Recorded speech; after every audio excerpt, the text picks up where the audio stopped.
السلام علیکم ورحمۃ اللہ وبرکاتہ۔ محمد ارسلان سیال مسجد نبوی میں آپ سب سے مخاطب ہے۔ الصلاۃ والسلام علیک یا سیدی یا رسول اللہ جزا اللہ عنا محمد صلی اللہ علیہ وسلم اما هو اہلہ۔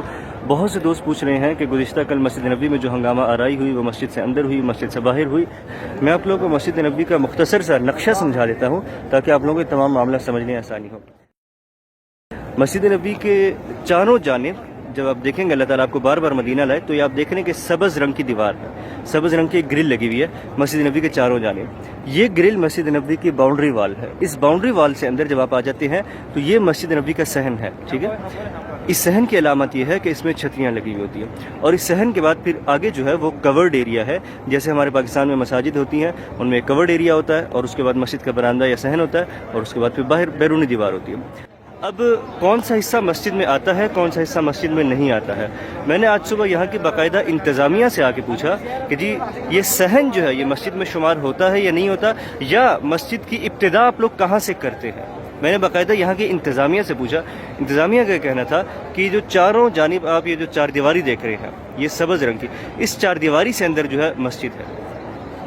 اب بعض لوگوں کو یہ مغالطہ ہو رہا ہے کہ جی لوگوں نے تو یہاں پہ جوتے پہنے ہوئے ہیں ویڈیوز میں، تو وہ جوتوں والی جگہ تو مسجد میں نہیں ہو سکتی۔ تو آپ یہ دیکھ سکتے ہیں کہ اس وقت مسجد نبوی میں یہ چیز رواج پا چکی ہے کہ ہر وہ جگہ جہاں پہ قالین نہیں ہوگا وہاں پہ لوگ جوتا پہن کے چلیں گے، ٹھیک ہو گیا جی۔ یہ دیکھیں یہ سب نے جوتا پہنا ہوا ہے، آپ دیکھیں گے۔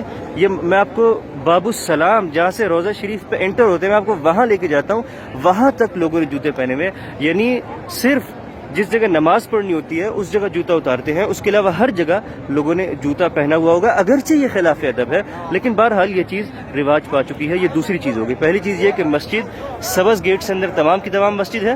دوسرے نمبر پہ یہ کہ جوتا پہنا ہونے کا یہ مطلب نہیں ہے کہ یہ مسجد نہیں ہے، سب نے جوتے پہنے ہوئے ہیں۔ آپ دیکھ رہے ہیں کیا خواتین کیا مرد۔ یہ باب السلام ہے سامنے، جہاں سے اندر ہم روضہ شریف میں موضع شریف میں حاضری دینے کے لیے جاتے ہیں، اور آپ دیکھ رہے ہیں کہ سب جوتے پہنے ہوئے ہیں۔ یہ عربوں میں یہ چیز پہلے عربوں کے اندر آئی، اور اس کے بعد یہ چیز اب ہم آجمیوں کے اندر بھی آ چکی ہے کہ یہاں پہ جوتا پہنتے ہیں۔ ہاں بعض لوگ احتیاط کرتے ہیں کہ انہوں نے مسجد کے لیے الگ جوتا رکھا ہوا ہوتا ہے، کہ وہ غلطی میں لوگوں کو ڈالا جا رہا ہے کہ جی جوتے پہنے ہوئے تھے مسجد نہیں تھی۔ خدا را غلط پروپیگنڈے سے بچیے۔ یہ دو باتیں ہو گئی، پہلی بات مسجد نبوی کی حدود، اور دوسری بات جوتے پہننے والی جگہ مسجد ہے یہ۔ تیسری بات یہ کہ بعض لوگ کہہ رہے ہیں جی یہ واقعہ تو ایئرپورٹ پہ ہوا ہے، یہ واقعہ تو فلاں جگہ ہوا ہے۔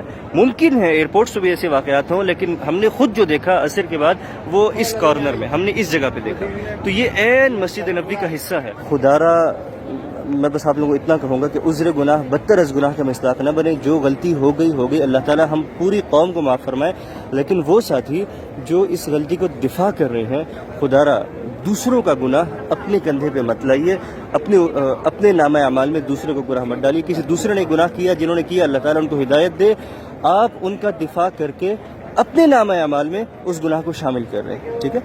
تو خدا را اس چیز سے بچیے۔ اللہ تعالیٰ ہم سب کو بار بار مدینہ لے کے آئے، ادب اور احترام کے ساتھ مدینہ لے کے آئے۔ السلام علیکم ورحمۃ اللہ وبرکاتہ۔